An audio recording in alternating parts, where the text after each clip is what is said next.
কলিয়াবৰ বিধানসভা সমষ্টিৰ লাইলুৰি গাঁও পঞ্চায়তত অৰুণোদয় আঁচনিত অনিয়মৰ অভিযোগ আছে। অৰ্থ শতাধিক হিতাধিকাৰীয়ে কেইজনমান ৱাৰ্ড সদস্যৰ বিৰুদ্ধে অৰুণোদয় আৰু ৰন্ধন গেছৰ ফৰ্ম বিতৰণত বিসংগতিৰ অভিযোগ উত্থাপন কৰি এক প্ৰতিবাদ সাব্যস্ত কৰে। প্ৰতিবাদৰ এঘণ্টাৰ পিছতেই ৱাৰ্ড সদস্যসকলে একত্ৰিত হৈ সংবাদ মাধ্যমৰ আগত স্পষ্টীকৰণ দিয়ে।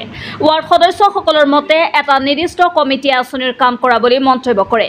আনহাতে PS কমিটিক অন্ধকাৰত ৱাৰ্ড সদস্যসকলক গোপনে অৰুণোদয় আৰু ৰন্ধন গেছৰ ফৰ্ম ভিতৰত আনহাতে PS কমিটিক অন্ধকাৰত ৰাখি ৱাৰ্ড সদস্যসকলে গোপনে অৰুণোদয় আৰু ৰন্ধন গেছৰ ফৰ্ম বিতৰণ কৰাৰ অভিযোগ উত্থাপন কৰিছিল প্ৰতিবাদকাৰীসকলে।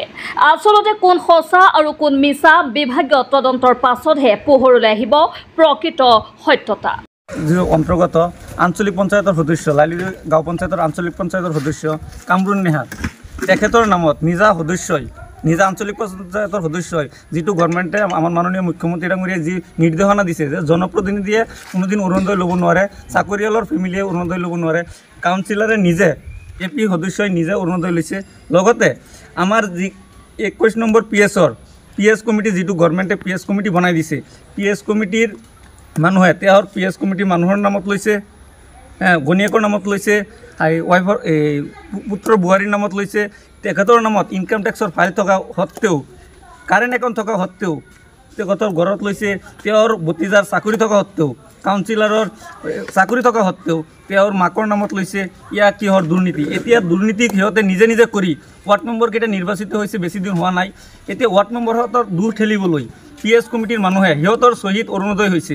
সিহঁতেহে জানে কোন ইয়াত দুখীয়া আছে, নিচলা মানুহ আছে, বিকলাংগ আছে, দিব্যাংগ মানুহ আছে, নিদি সিহঁতে নিজৰ ঘৰত ৰাখি এতিয়া দুখিনি আমাৰ ৱাৰ্ড মেম্বাৰহঁতক জাপি দিব বিচাৰিছে। ৱাৰ্ড মেম্বাৰকেইটা অলপ দিন আগতে নিৰ্বাচিত হৈছে। সিহঁতক আমাৰ মন্ত্ৰী মহোদয়ে যিটো নিৰ্দেশনা দিছে যে ঘৰে ঘৰে গৈ এইকেইটা ফৰ্ম অভিনন্দন পত্ৰকেইটা দি দিব লাগে, সিহঁতে দি আছে। কিন্তু PS কমিটিৰ নিজে সিহঁতে মানুহে যেন ধৰি আছে যে আমি দিছোঁ ফৰ্মকেইটা কিয় হোৱা নাই।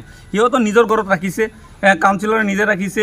PS কমিটিৰ এই ঘৰত দুটা PS কমিটিৰ মীৰ জালালুদ্দিন তেওঁৰ ঘৰত দুজন হ'ল, আনোৱাৰা বেগম তেওঁৰ ৱাইফ, সাবিনা বেগম তেওঁৰ পুত্ৰ বোৱাৰী দুজনৰ হ'ল, আৰু এজন আছে মীৰ হাৰুণ ৰছিদ তেওঁৰ নামত হ'ল। তেওঁৰ ঘনীয়েকে চাকৰি কৰে, তেওঁৰ মাৰ নামত হ'ল। ইয়াৰ কিহৰ দুৰ্নীতি? এই দুৰ্নীতি যাতে ঢাকিবলৈ PS কমিটি ঢাকিবলৈ এতিয়া আমাৰ মন্ত্ৰী মহোদয়ৰ ওপৰতো বদনাম দি আছে, আমাৰ MLA ওপৰতো দুৰ্নীতি আছে, আমাৰ এই BJP চৰকাৰক দুৰ্নীতি ঢাকিবলৈ ইয়াত আমাৰ ৱাৰ্ড মেম্বাৰৰ ওপৰত জাপি দি আছে। আপোনালোকৰ AP মেম্বাৰজনৰ নাম কি? কামৰুন নেহাৰ। কামৰুন নেহাৰৰ নামত আমিতো আগতে গম নাপাওঁ। এতিয়া যেতিয়া ৱাৰ্ড মেম্বাৰৰ নামত যেতিয়া চিঠি হ'ল অভিনন্দন পত্ৰখন আহি গ'ল, এতিয়া গম পাই গ'লোঁ, জুলুংগাৰ মেকুৰী ওলাই গ'ল। এতিয়া সিহঁতে দুখ ঢাকিবলৈ আমাৰ ৱাৰ্ড মেম্বাৰক দি আছে। এইটো চাওক, সিহঁতৰ জালালুদ্দিন তেওঁৰ পত্নী আনোৱাৰা বেগম তেওঁ PS কমিটি মেম্বাৰ, তেওঁৰ নামত হ'ল।